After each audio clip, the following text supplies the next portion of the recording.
guys, and welcome back to my channel. So this is Jessie from JPD's Lifestyle. So today's video guys, I would like to share with you this food exhibit here at Araneta City. So this is yearly and meron din silang giant Christmas tree here. So you can bring your friends, family, and loved ones to this place. So if you are living here around Araneta City and you are sawa na sa mall, so pwede nyo dalhin yung family nyo dito guys. So mamili kayo kung ano yung perfect food for you. So they have also fireworks here at 7 PM every night.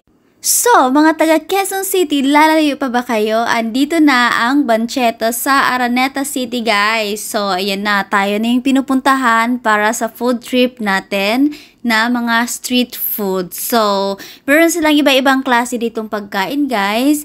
And open to every night until 12 midnight, guys. So, bago magpasko pala dito, guys, magkakaroon ito ng carnival. So, meron na itong mga rides, ganyan. So, magkakaroon na rin sila ng entrance.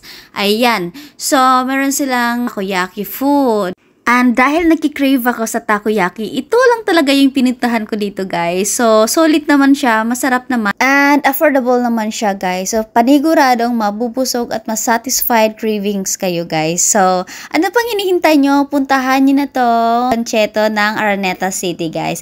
And meron silang iba't ibang klase ng food. Ayan, Korean food. Ayan, makikita nyo dito guys. Meron silang fruit shake. Ayan. Ayan, iba't ibang klaseng display guys. So, mamimili na lang kayo. Ito po yung sa labas nila for now. Ayan, makikita nyo mga street food. Kwek-kwek. Ayan. So, ayun. Meron silang chicken. And shake also. Diba? Iba't ibang klaseng pagkain ang meron dyan. Meron din silang pizza. Affordable din. Ang sarap.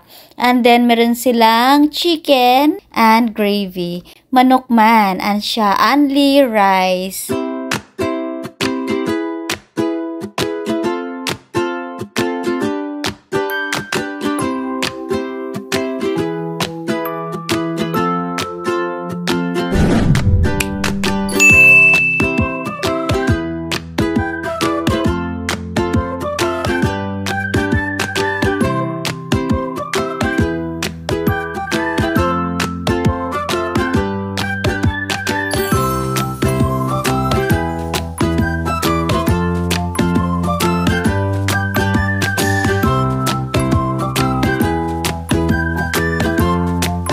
So ngayon, samahan nyo naman akong tingnan sa kabilang side. So dito guys, sobrang dami din na mapipilian yung mga pagkain. So ayan siya, hindi ko alam kung anong pangalan. Ano bang pangalan dyan eh?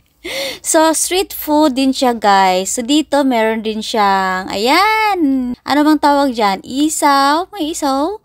And then kwek-kwek, siomai, ganyan. So mamimili na lang kayo kung anong gusto nyong kainin guys. And mura naman to siya. So, dito guys, want to sawa yung mga pagkain dito. Kayo na yung magsasawa sa kakatingin ko anong gusto nyong tikman. So, meron din silang shawarma. Ayan, mukhang masarap naman. Pero hindi ko siya na-try kasi diet ako guys. So, limit lang yung kinakain ko. Gusto ko lang talagang i-check tong lugar na to since nami-miss ko yung takoyaki dito na pinupuntahan namin sa tuwing nagki-crave ako ng takoyaki. And, pagpunta ko dito guys, I'm so sad kasi wala na yung nagtitinda dito at tinahanap ko nga, nagtatanong nga ako. So, sarado na daw and tinuro ako dun sa kabila. Kaso, sakto lang yung lasa niya pero iba pa rin yung takoyaki na hinahanap ko. So, ayun na nga. Okay lang naman. Dahil wala siya, wag na daw ako maghanap ng iba. Kung anong meron, yan na lang kainin mo, girl. Huwag ka nang choosy. So, dito pala guys, pwede kayong mag-inuman. Basta yung mga alak na bibilhin nyo sa loob lang area.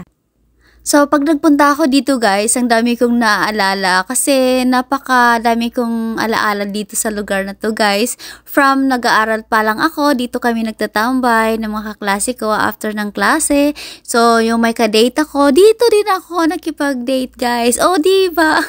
So, sobrang dami kong alaala dito guys pag pumupunta ako dito. At may iba nga tayo dito guys, at dahil December na, mayroon silang puto bongbong at bibingka.